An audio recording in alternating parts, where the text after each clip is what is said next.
My daughter's teacher gave her good grades even though she was failing every test. So after some digging, I discovered the terrifying reason. The school administration refused to help us, so I took matters into my own hands and exposed the disgusting secret, which ran much deeper than I ever imagined. I was at my 18-year-old daughter's parent-teacher conference when her teacher told me she's an excellent student and an even better girl. He had this weird smirk when he said it, and something about his tone rubbed me the wrong way. What's even weirder is that my daughter was borderline failing every other class, but was getting all A's in his. When I came home, I confronted her, asking how come Mr. Jones was the only teacher who gave her a good report. She froze up, looking like a deer in headlights, before muttering something about how she loved physics. The thing was, I had studied physics in college, so I proceeded to on-the-spot quiz her about some of the simplest concepts. She knew nothing. That night I stayed awake, wondering how my daughter, who couldn't even articulate the definition of gravity, was absolutely acing physics. The next day while she was in school, I snooped through her things. I know it was wrong, but I worried she was getting taken advantage of without realizing, and what I found in her room made me shudder. In her latest diary entry, she wrote about Mr. Jones, and about how doing it made her sick to her stomach, but she had no choice. I felt myself go pale. I wasted no time, calling the principal, telling him Mr. Jones was forcing my daughter into an intimate relationship for better grades, but to my horror, my complaints were dismissed. I was told that unless I had proof that wasn't a fluffy diary entry, they couldn't do anything. I remember feeling nothing but anger. I waited until my daughter came home, and when she did, I gently sat her down. I asked her to be honest with me, asking her what her deal with Mr. Jones was. I even bluffed, telling her I already knew what was going on, so there's no point in lying. She broke down on the spot and explained everything, and to my horror, the answer was even worse than I imagined. Turns out, at the beginning of the year, Mr. Jones caught my daughter with a tiny amount of grass, which was grounds for expulsion. She told him she would do anything to avoid him reporting her, and he took that literally. And so,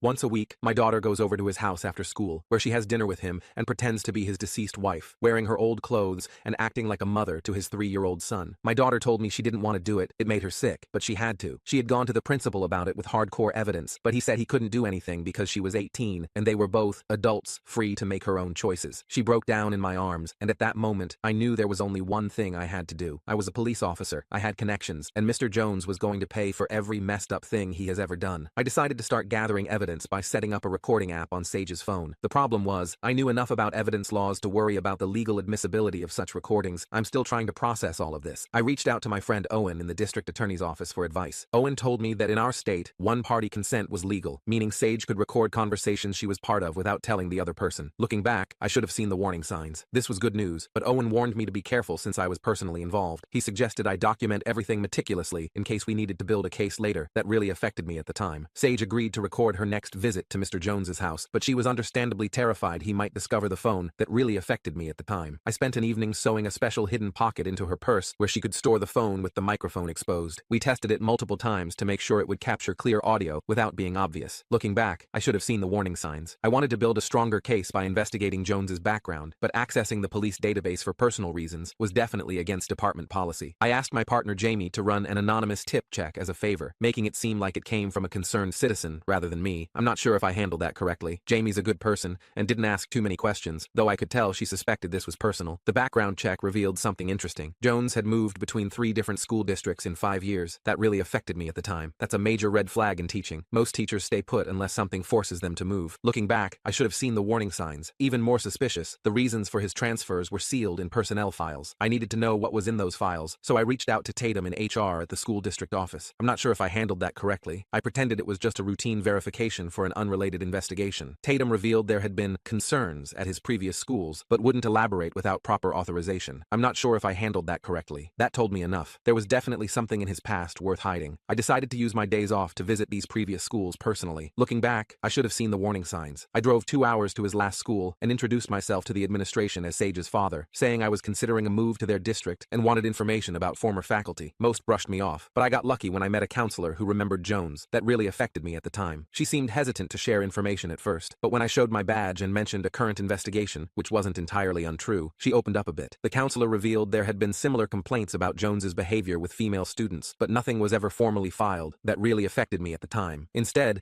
the issues were handled internally by transferring him to another district, essentially passing the problem along rather than dealing with it. Classic institutional protection at the expense of students. I'm still trying to process all of this. I wanted to contact these previous students, but most had graduated, and their information was protected by privacy laws. I spent hours combing through social media, looking for former students who might have mentioned him online. This is where things got even more complicated. Eventually, I found 2 former students willing to talk, though they were afraid of repercussions. I arranged to meet them at a coffee shop in a neighboring town where they wouldn't be recognized. That really affected me at the time. Their stories confirmed a disturbing pattern. Jones targeted targeted vulnerable girls, especially those with disciplinary issues or academic struggles. He would offer special help that always seemed to involve private meetings and unclear expectations that really affected me at the time. They had been too scared to come forward officially at the time, but agreed to provide written statements if they could remain anonymous. I brought this information to my lieutenant, hoping to open an official investigation, but was quickly shut down. Looking back, I should have seen the warning signs. You can't officially investigate this due to conflict of interest, he told me. Your daughter's involved. That really affected me at the time. I sympathize, but you know how this works. He wasn't wrong, but it wasn't what I wanted to hear. I had to continue gathering evidence unofficially while walking a fine line professionally. This is where things got even more complicated. Meanwhile, Sage came home with her first recording. My hands were shaking as I listened to it. Looking back, I should have seen the warning signs. Jones could clearly be heard making inappropriate comments and explicitly mentioning the grass incident as leverage. Remember what happens if you don't help me out, he said at one point. Looking back, I should have seen the warning signs. That little bag I found could still cause big problems for you. The audio quality was poor in parts, so I enlisted R from our technical division to enhance it without filing an official request. R owed me a favor from when I helped his kid beat a stupid vandalism charge. I'm not sure if I handled that correctly. The recording included Jones explicitly mentioning the grass incident as leverage, but he never explicitly threatened her in a way that would be clear to someone without context. We needed more concrete evidence of coercion to build a solid case. I'm not sure if I handled that correctly. I wanted to confront the principal again with this new evidence, but I was worried he might alert Jones. Something about Walker's dismissive attitude made me suspicious of their relationship, so I decided to widen my investigation to include possible connections between them. I'm still trying to process all of this. I spent a night combing through school board meeting minutes online and discovered that Walker had personally pushed for Jones's hiring, despite objections from several board members about gaps in his employment history. I couldn't determine why Walker had been so insistent, so I decided to look into their personal relationship as well. It's hard to explain how that felt. I discovered through social media that Jones and Principal Walker had attended the same college 20 years ago. This alone wasn't incriminating. Plenty of people hire former classmates, but it raised questions about their relationship. It's hard to explain how that felt. I asked Blue in our financial crimes unit to discreetly check for any unusual financial connections between them. Blue found that Walker had co-signed on Jones's mortgage 3 years ago. This is where things got even more complicated. Again, this could be explained as a friend helping out, but combined with everything else, it seemed suspicious. We needed to dig deeper into their relationship to understand what was really going on. I'm not sure if I handled that correctly. Sage's next recording captured Jones being more explicit in his threats. If you stop coming over, I'll have no choice but to report that grass possession, he told her. It's hard to explain how that felt. Think about your college applications with a drug charge on your record. She was still too afraid to make him elaborate on previous threats, but the recording demonstrated clear manipulation. I wanted to set up surveillance on Jones's house, but couldn't requisition department resources without opening an official case. It's hard to explain how that felt. Instead, I purchased small cameras with my own money and installed them near his property, careful to place them on public property to avoid legal issues. Over the next week, the cameras captured footage of other teenage girls visiting his house. It's hard to explain how that felt. Without identifying them, I couldn't prove they were students, so I needed to find a way to discreetly identify them. I showed still images from the footage to Sage, who only recognized one girl named Jess from her grade. It's hard to explain how that felt. I had to carefully approach Jess without alerting Jones or the principal, so I arranged to, accidentally, run into her at a coffee shop near school where lots of students hung out. Jess immediately seemed suspicious of my interest, so I had Sage join us to help establish trust. Looking back, I should have seen the warning signs. We pretended it was a casual conversation at first, but gradually Sage steered it toward Jones. With Sage's encouragement, Jess eventually revealed Jones was blackmailing her too, though for different reasons. It's hard to explain how that felt. In her case, he had caught her altering test scores in the school's digital system. She was desperate to keep her GPA up for a scholarship, and he exploited that vulnerability. This is where things got even more complicated. We now had evidence of a pattern of manipulation, which strengthened our case significantly. Jess agreed to record her interactions with Jones, but her plan was discovered by her parents, who were understandably furious. I had involved their daughter without their knowledge. This is where things got even more complicated. I had to meet with them and bring them into our confidence, explaining the full situation. They were initially skeptical, who wouldn't be? But after hearing the recordings we already had, they became angry for a different reason. I'm still trying to process all of this. Jess's parents wanted to go straight to the school board, but I explained how the principal had been protecting Jones. I showed them the evidence of Walker and Jones's connection, and convinced them that going through official channels might result in the whole thing being buried again. That really affected me at the time. They reluctantly agreed to follow my investigative approach instead. With more evidence building, I approached a trusted school board member named MD, who I knew from community events. It's hard to explain how that felt. MD confirmed my suspicions, telling me that similar complaints had mysteriously been dropped before. Every time something comes up about Jones, it somehow disappears from the agenda, MD explained. It's hard to explain how that felt. I've tried raising concerns, but I'm usually outvoted. MD suggested we might be facing systematic cover-ups from school leadership. I requested information on previous complaints, but the district claimed those records were confidential, even to a board member. Looking back, I should have seen the warning signs. I had to file an official Freedom of Information request through Owen, which would take time to process. While waiting for the records, Blue came back with more interesting information. I'd never experienced anything like that before. He had discovered a financial connection between Jones and Walker,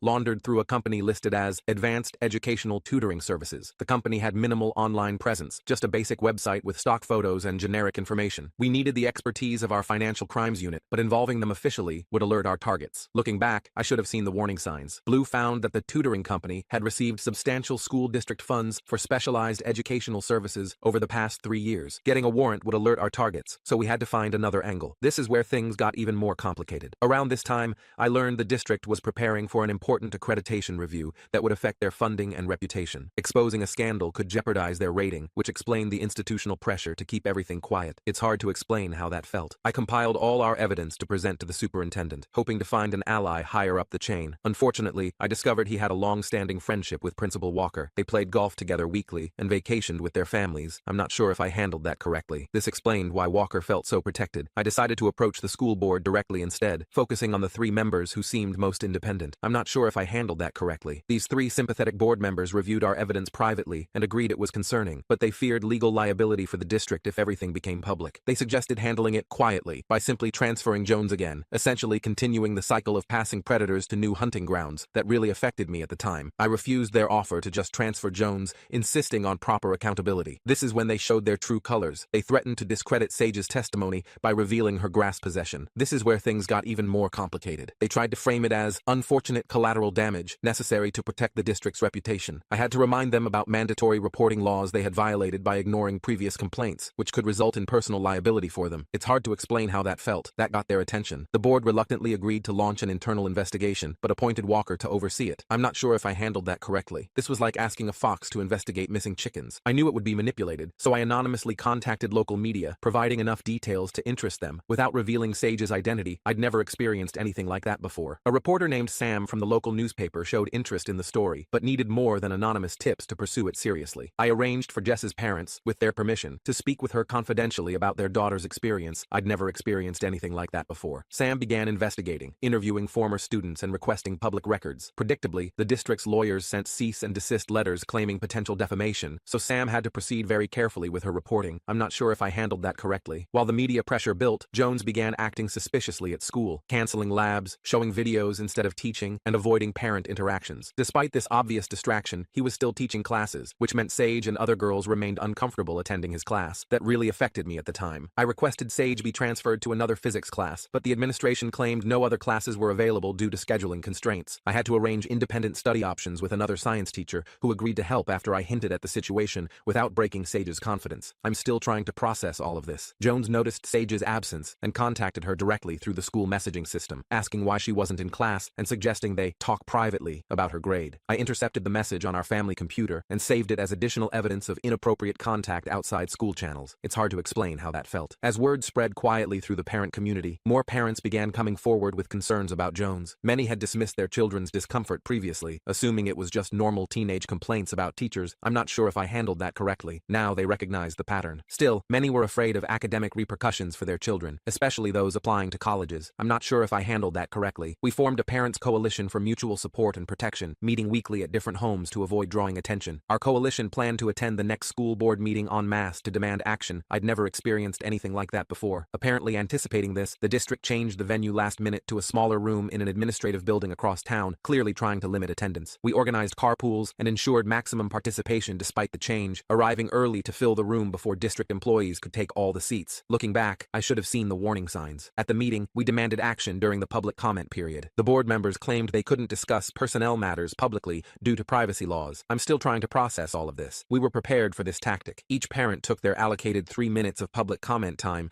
to read portions of our evidence into the public record, being careful to exclude students' names, but including dates, times, and specific inappropriate behaviors. The board chair tried to stop us from speaking, claiming we were violating meeting rules, but my knowledge of open meeting laws prevented them from silencing us. It's hard to explain how that felt. The public comment period is protected by state law, I reminded them. You cannot legally prevent citizens from addressing the board during this time. Our testimonies became part of the official record, which couldn't be ignored or buried. I'd never experienced anything like that before. Local media covered our coordinated school board action, which clearly caught the administration off guard. Walker released a statement the next day calling it a witch hunt by disgruntled parents whose children received poor grades. Looking back, I should have seen the warning signs. This dismissive response only strengthened our resolve to pursue legal action. I consulted with the district attorney about potential criminal charges, but was told they needed more direct evidence of criminal conduct, not just inappropriate behavior. Looking back, I should have seen the warning signs. They advised focusing on the financial irregularities Blue had discovered, which might constitute fraud or misappropriation of public funds. We submitted public records requests for the tutoring company's contracts with the district, but officials stalled the requests with claims about needing to review for confidential information. It's hard to explain how that felt. I leveraged my law enforcement connections to expedite them, emphasizing the potential fraud aspects. When we finally received the financial records, they showed suspicious payments, but with deliberately vague documentation about services rendered. That really affected me at the time. Blue helped trace the money through multiple accounts, eventually finding that Walker was receiving kickbacks from the tutoring company through a shell company registered in his brother-in-law's name. Proving Jones's involvement was still difficult since his name didn't appear on any financial documents. I'm not sure if I handled that correctly. Sage remembered seeing financial documents at Jones's house while pretending to be his wife. He had asked her to file papers in his home office once. Retrieving them would be dangerous and potentially illegal, so we had to find another way to access this information. I'd never experienced anything like that before. Through some research, I learned Jones's ex-wife's sister lived nearby. Approaching her might alert Jones, so I asked a female colleague to contact her under the premise of investigating financial fraud affecting multiple victims. I'm still trying to process all of this. The sister revealed Jones's wife had left detailed records before her death because she suspected financial impropriety, but she was afraid of Jones, who had threatened her during the divorce. We had to convince her that helping us would finally bring justice for her sister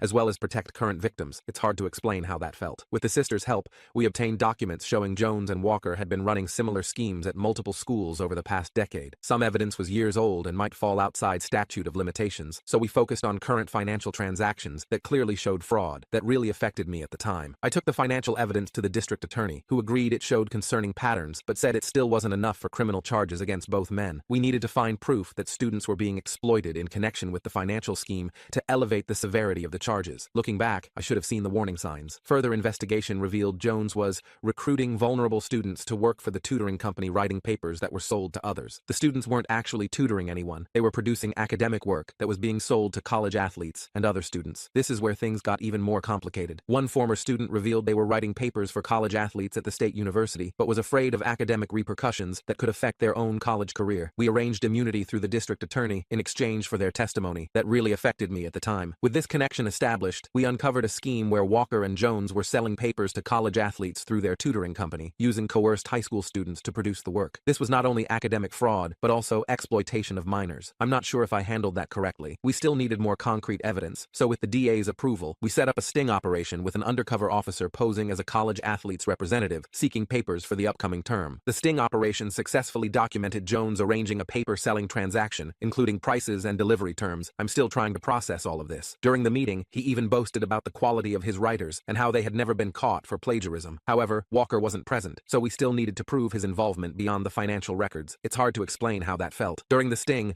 Jones mentioned Walker's cut on a recording, saying, "I have to give the boss 30%, but the rest is all mine." This supported the financial evidence, but wasn't enough for conspiracy charges. We obtained a warrant to monitor their communications based on the evidence we'd gathered. This is where things got even more complicated. They rarely discussed business by phone or email, apparently aware of creating evidence, so we had to wait for a face-to-face meeting to gather more proof. Our surveillance finally captured them meeting at a restaurant outside town. That really affected me at the time. They were careful about what they discussed, but our parabolic microphone picked up fragments about keeping the kids in line and making sure no one connects the dots. Combined with the financial records and previous evidence, we finally had enough to pursue serious charges. As the investigation intensified, Sage began experiencing anxiety attacks, jumping at sudden noises and having trouble sleeping. Looking back, I should have seen the warning signs. She couldn't afford to miss more school with college applications looming, so I arranged for therapy with a trauma specialist and secured academic accommodations through the school counselor. The school counselor was supportive of Sage's situation without knowing all the details, but she reported directly to Walker. That really affected me at the time. We had to be careful about what information we shared with the school to prevent our investigation from being compromised. Rumors began spreading about why Sage was avoiding Jones's class, with some suggesting she was getting special treatment. It's hard to explain how that felt. She wanted to protect her privacy and avoid becoming the center of gossip, so we crafted a cover story about independent physics study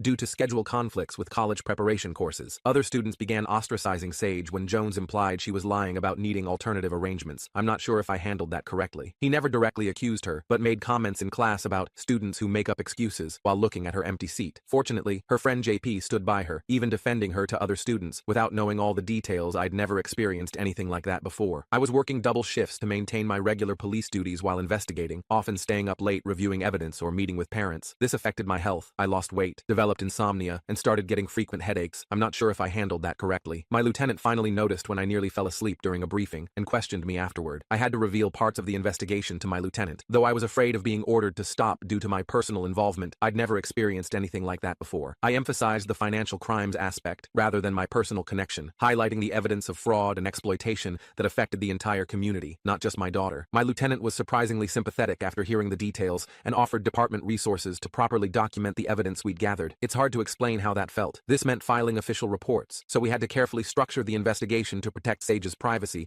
while pursuing charges against Jones and Walker. With official resources, we accelerated the financial investigation, obtaining warrants for bank records and business filings that we couldn't access before. This is where things got even more complicated. Jones somehow learned he was being investigated, probably tipped off by someone at the district office, and began covering his tracks by deleting emails and files from his school computer. He wasn't aware of digital forensics capabilities, so our tech team was able to recover significant evidence from server backups and cloud storage that he thought he had erased. I'd never experienced anything like that before. Walker began pressuring teachers to report any police presence at school, claiming it was disrupting the educational environment. Many teachers secretly supported our investigation, having had their own concerns about Jones for years, and they provided inside information about Walker's countermeasures and private discussions. My police work began suffering due to my focus on the investigation. I missed details in other cases and was late filing reports. This is where things got even more complicated. My partner covered for me when possible, taking on extra work without complaint. "You'd do the same for me," she said, when I tried to thank her. This is where things got even more complicated. I avoided formal reprimands only because my lieutenant was now aware of the situation. Sage wanted to withdraw from school entirely as the stress became overwhelming. I'm still trying to process all of this. This would disrupt her college plans since many universities look unfavorably on incomplete senior years. We found an online program through the state education department that would keep her on track while minimizing school attendance, allowing her to complete most work from home. I'm still trying to process all of this. Jones attempted to contact Sage directly through social media, claiming he missed her and was concerned about her progress. I intercepted the message and added harassment to the growing list of charges. The stress was affecting our whole family. I was distracted and irritable, while Sage became withdrawn and anxious. I'm still trying to process all of this. My sister offered to help with household responsibilities, coming by several times a week to cook meals and help with laundry, so I could focus on both the investigation and supporting Sage emotionally. Jess's parents considered moving to another district to protect their daughter, but leaving would weaken our case since Jess was a key witness. I'm still trying to process all of this. After much discussion, they agreed to stay until the investigation concluded, with the understanding that their daughter's well-being came first if the situation worsened. The district attorney finally agreed to pursue charges against Jones for harassment and coercion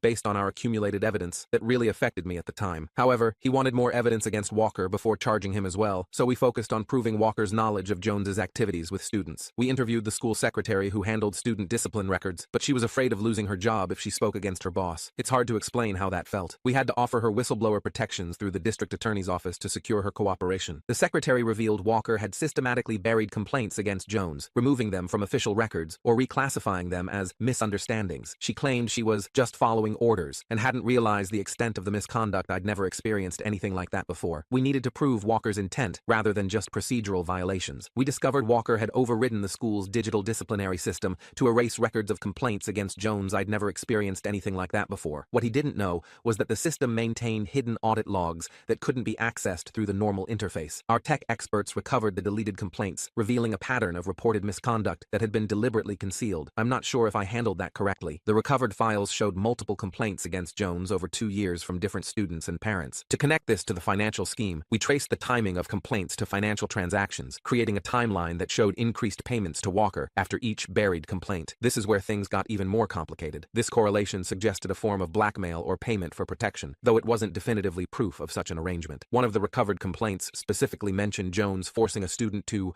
work off a disciplinary violation by writing papers, directly connecting the exploitation of students to the tutoring scheme. I'm still trying to process all of this. The student had graduated and moved out of state, and despite our efforts to contact them, they refused to get involved. We had to rely on their written complaint and supporting evidence instead of direct testimony that really affected me at the time. The district attorney determined we had enough evidence for initial charges against both men, Jones for exploitation and harassment, Walker for fraud and official misconduct. However, he was concerned about community backlash, as both men were well connected in local social circles. I'm still trying to process all of this. We carefully planned the timing of arrests to minimize disruption to the school while ensuring neither man could warn the other. We arranged for Jones to be arrested away from school during a weekend, but someone tipped him off, likely someone at the district who had seen the arrest warrant being processed. I'd never experienced anything like that before. He attempted to flee the state, packing his car and leaving his house at 4 a.m. State troopers intercepted Jones at the state line based on our alert. I'd never experienced anything like that before. He claimed he was just taking a vacation to visit family, but the timing was obviously suspicious. We had to prove his intent to flee, which would strengthen the case and justify holding him without bail. I'd never experienced anything like that before. A search of Jones's vehicle revealed cash, passport, passport, and disposable phones, clearly indicating plans for extended travel. His lawyer claimed these were normal travel items for a planned family visit, but the lack of luggage containing clothes or toiletries undermined this claim. This is where things got even more complicated. The evidence from his home would be crucial to strengthening our case. The search warrant for Jones's home uncovered a hidden room accessible through his closet, containing women's clothes similar to what Sage had described being forced to wear, along with photos of students in non-school settings that really affected me at the time. His lawyer argued possession of such items wasn't illegal, but the context made them clearly relevant to the exploitation charges. More importantly, we found financial documents confirming his role in the tutoring scheme and his payments to Walker. Looking back, I should have seen the warning signs. Walker learned of Jones's arrest from the district's attorney and immediately attempted to delete school records from his office computer. Our technical team had already preserved the evidence through server backups, so his actions only added obstruction of justice to his charges. I'm not sure if I handled that correctly. He was arrested that same afternoon, creating a shockwave through the district administration. The district attorney filed initial charges against both men: Jones for exploitation of students, harassment, and fraud; Walker for official misconduct, evidence tampering, and financial crimes. It's hard to explain how that felt. We knew the pre-trial phase would be challenging, with both men hiring expensive defense attorneys and the district trying to distance itself from the scandal, so we continued gathering additional evidence to strengthen the case. News of the arrests shocked the community, making front-page headlines in the local paper. Looking back, I should have seen the warning signs. Many parents and community members couldn't believe trusted educators were involved in such schemes. I've known Principal Walker for 15 years. One school board member told the press I'd never experienced anything like that before. This must be some kind of mistake. We had to carefully manage public information to protect victims' identities while ensuring accurate reporting. Some parents rallied to support Jones and Walker,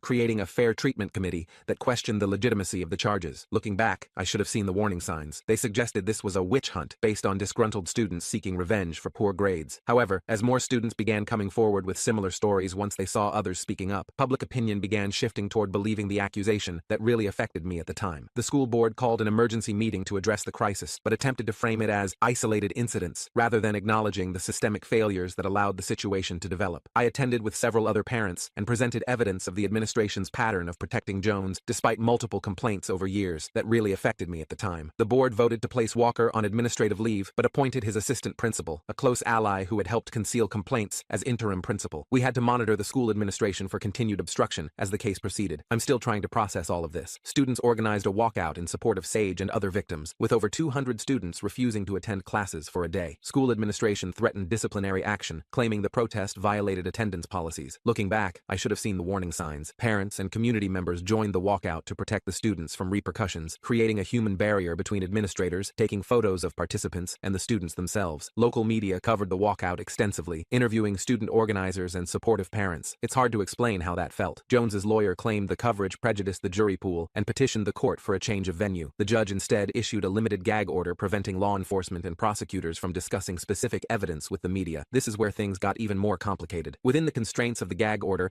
we worked with victim advocacy groups to ensure students had proper support throughout the legal process. We had to be careful about what information we shared, focusing on supporting victims rather than discussing case details that might violate the court's order. I'm not sure if I handled that correctly. The school superintendent finally acknowledged the severity of the situation after state education officials became involved, but tried to characterize it as rogue employees acting without organizational knowledge. We presented evidence of institutional negligence, including ignored complaints and failure to conduct proper background checks before hiring Jones, that really affected me at the time. The State Department of Education launched their own investigation into district hiring practices and complaint procedures. They seemed initially more concerned about the district's reputation and accreditation status than student welfare, focusing on documentation rather than victim support. That really affected me at the time. We shared our evidence with sympathetic state officials who emphasized student safety in their approach. State investigators uncovered similar patterns in other schools in the district, suggesting the problems extended beyond Jones and Walker. It's hard to explain how that felt. They were limited by bureaucratic procedures and jurisdictional concerns, so we connected them with additional whistleblowers from throughout the district who could provide first-hand accounts of misconduct. Parents demanded a complete administrative overhaul, including resignations from board members who had ignored previous warnings about Jones. It's hard to explain how that felt. The school board resisted these dramatic changes, claiming they needed continuity during the crisis. Community members began organizing to run for board positions in the next election, forming a Students First coalition focused on transparency and accountability. I'd never experienced anything like that before. Jones's defense team initially claimed Sage had participated willingly in the arrangement, suggesting she had fabricated coercion allegations after receiving a poor grade. This strategy backfired dramatically when other victims came forward with nearly identical stories of exploitation. I'm still trying to process all of this. The defense pivoted to blaming Walker for everything, portraying Jones as merely following administrative directives. Walker's defense team tried to characterize him as unaware of Jones's activities with students, claiming he had only been involved in legitimate tutoring business arrangements that really affected me at the time. The financial evidence was damning, clearly showing his knowledge of the scheme, so they began exploring plea deal options with the prosecutor. The district attorney offered Walker a reduced sentence in exchange for comprehensive testimony against Jones and information about any other staff involved in misconduct. It's hard to explain how that felt. He initially refused, apparently confident his connections would protect him. We continued building independent cases against both men, preparing for separate trials if necessary. That really affected me at the time. As trial preparations continued, new evidence emerged of similar schemes at Jones's previous schools, with former administrators admitting they had transferred him rather than pursuing disciplinary action. The statute of limitations had expired for those incidents in most cases, so we used them to establish pattern of behavior rather than additional charges. I'm still trying to process all of this. Walker finally agreed to testify against Jones in exchange for leniency when he realized the strength of the evidence against him. His testimony seemed self-serving and incomplete during initial interviews, attempting to minimize his own culpability while implicating Jones. Looking back, I should have seen the warning signs. The prosecutor pressed him on inconsistencies between his statements and the documented evidence. Under pressure, Walker revealed a broader conspiracy involving other administrators in the district, including an assistant superintendent who had helped conceal complaints and a guidance counselor who helped identify vulnerable students. That really affected me at the time. Some allegations couldn't be immediately verified, so investigators launched new inquiries into these individuals while focusing on the main case. Jones's defense attempted to suppress Sage's recordings, claiming they violated his privacy expectations. I'd never experienced anything like that before. After lengthy legal arguments, the judge ruled them admissible since they were made by a participant in the conversation in a state with one-party consent laws. This meant the jury would hear the explicit threats and manipulation that had been captured on audio. This is where things got even more complicated. Jones took the stand in his own defense against his attorney's advice. His testimony contradicted documented evidence multiple times, and he became visibly angry during cross-examination when confronted with inconsistencies. I'm still trying to process all of this. His credibility was severely damaged by his performance, which several jurors later described as obviously dishonest. The financial evidence clearly showed the money trail from the tutoring company to both men, with expert witnesses explaining how the funds had been laundered through multiple accounts. Jones claimed he was just following Walker's instructions regarding the business, but the prosecution demonstrated his active participation through witness testimony and documents bearing his signature. I'm not sure if I handled that correctly. The jury deliberated for 3 days before returning with guilty verdicts on most counts against Jones. They acquitted him on 2 minor charges related to specific incidents where evidence was less clear, but convicted on the major counts of exploitation, fraud, and harassment. I'd never experienced anything like that before. Jones faced substantial prison time based on the verdict, with sentencing scheduled for the following month. At sentencing, Jones's lawyer argued for leniency based on his role as a single father, emphasizing his son's need for parental care. Looking back, I should have seen the warning signs. The judge was unmoved, citing the exploitation of vulnerable students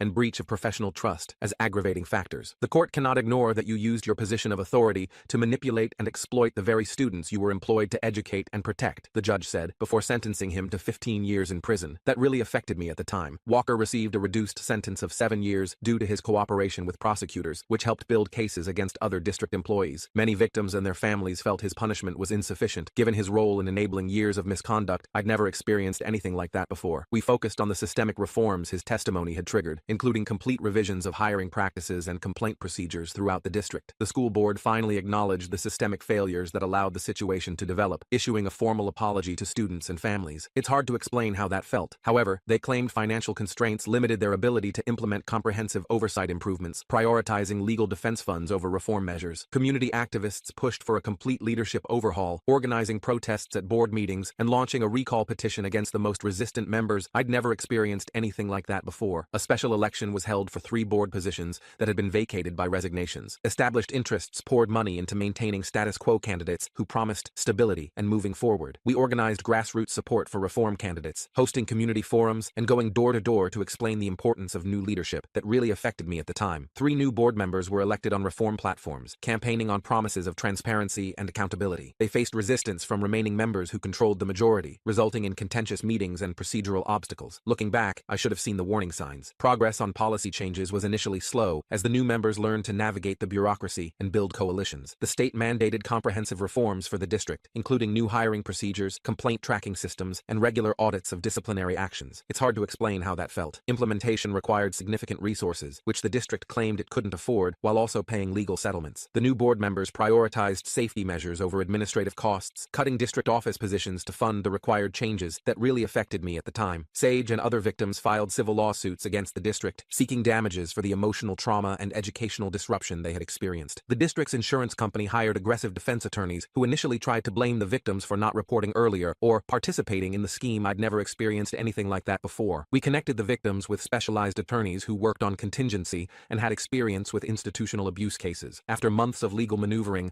the district eventually offered a settlement that included monetary compensation and policy changes that really affected me at the time. The initial terms included strict confidentiality clauses that would prevent victims from discussing their experiences publicly. The victims negotiated for transparency provisions that allowed them to share their stories to help others while protecting certain personal details. I'd never experienced anything like that before. The final settlement established a victims' compensation fund, an independent oversight committee, to monitor implementation of reforms. The financial penalty was significant enough to ensure the district wouldn't find it cheaper to pay settlements than prevent misconduct. It's hard to explain how that felt. However, healing from the trauma would take much longer than the legal process, so we established ongoing support systems for all affected students, including trauma-informed counseling and academic accommodations. The aftermath of the case brought both healing and ongoing challenges for our community. It's hard to explain how that felt. Sage gradually returned to regular school attendance, though she opted to finish her senior year through a combination of in-person and online classes to minimize contact with administrators who had failed to protect students. She found support among friends who stood by her and teachers who provided extra help to make up for lost instructional time. I'm not sure if I handled that correctly. The new school administration implemented comprehensive reforms, including anonymous reporting systems and regular audits of disciplinary records. New leadership established clear protocols for investigating misconduct allegations, with external review for cases involving staff members. This is where things got even more complicated. I received both criticism and commendation for my approach to the investigation, with some colleagues suggesting I had crossed professional boundaries, while others praised my determination to protect vulnerable students. I ultimately received a departmental commendation for uncovering the financial crimes, while also being advised to maintain clearer boundaries between personal and professional matters in the future. The experience prompted me to start a parent advocacy network focused on school safety and transparency, which has since expanded to neighboring districts. We provide resources for families navigating school bureaucracy and train parents to recognize warning signs of misconduct. Sage's courage inspired other students to speak up about various forms of misconduct, creating a cultural shift within the schools. Students formed their own advocacy group, meeting weekly to discuss issues affecting their educational experience and presenting unified recommendations to administration. While she still attends therapy to process her experience, she's found purpose in mentoring younger students about recognizing inappropriate behavior from authority figures and understanding their rights within the education system. Her resilience amazes me daily, though I still notice moments when certain triggers cause her anxiety to resurface. Our relationship has strengthened through this ordeal, as we've learned to communicate more openly about difficult topics. We both recognize the healing process is ongoing, with good days and bad days as we navigate the aftermath. I'm more protective than ever, but trying to balance that with respecting her growing independence as she prepares for college. 3 years later,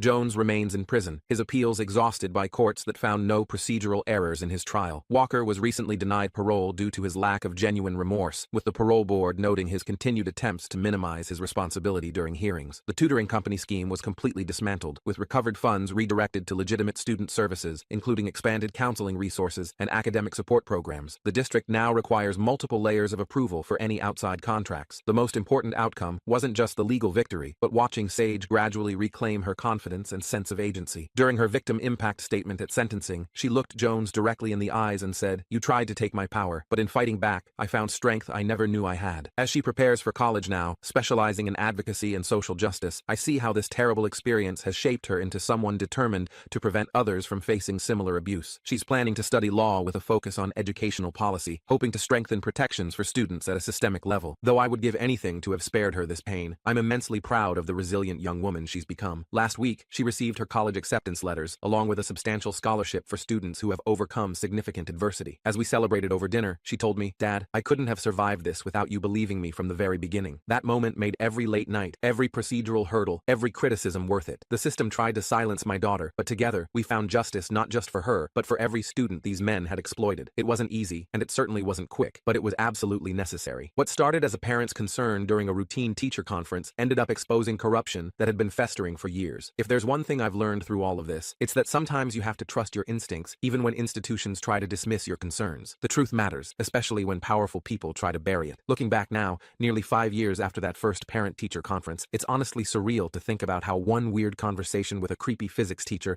spiraled into this massive investigation and eventual prosecution. The ripple effects of this case are still being felt across the educational system in our state. Several districts have completely overhauled their reporting procedures, and the state legislature even passed what they're calling the Safe Students Act that creates mandatory background check requirements and prohibits schools from entering non-disclosure agreements when staff leave under suspicious circumstances. circumstances. Some days, I still catch myself second-guessing whether I overstepped my bounds as both a father and an officer. I've had fellow cops tell me I should have recused myself completely, and honestly, they might be right from a strictly procedural standpoint, but I know in my heart I couldn't have walked away and trusted the system to protect Sage, not when I'd seen firsthand how that same system had failed so many students before her. The experience changed me fundamentally as a police officer too. I pay much closer attention to cases involving institutional power dynamics now, and I've become the go-to person in our department for cases involving schools or youth programs. My lieutenant even authorized me to develop a training module for new officers about recognizing patterns of institutional protection and cover-ups. The hardest part through all of this was watching Sage struggle with the aftermath. There were nights when I'd hear her crying in her room, and despite all my training and experience, I felt completely helpless. All the legal victories in the world couldn't erase the psychological impact of what she'd been through. Her therapist says this is normal, healing isn't linear, and processing trauma takes time. She's doing much better now, thriving in her second year of college, and even interning with a nonprofit that helps implement protection policies in educational institutions. She's turned her painful experience into a mission to protect others, which amazes me every single day. As for Jones and Walker, their case has become something of a cautionary tale in educational circles. The prison sentences were just the beginning. They've both been permanently barred from working in education